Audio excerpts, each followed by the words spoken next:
अकोल्यातलं नेमकं काय चित्र आहे सांगतायत आपले प्रतिनिधी।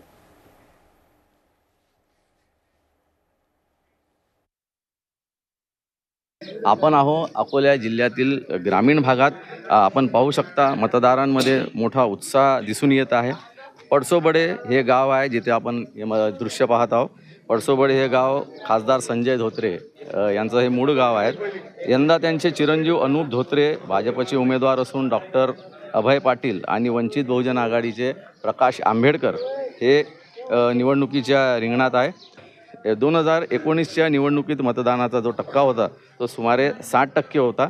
मात्र यंदा प्रशासनाने मतदान वाढवण्यासाठी जे प्रयत्न केले आहे यामुळे यंदा टक्केवारी निश्चितपणे वाढेल असं विश्वास व्यक्त केला जात आहे।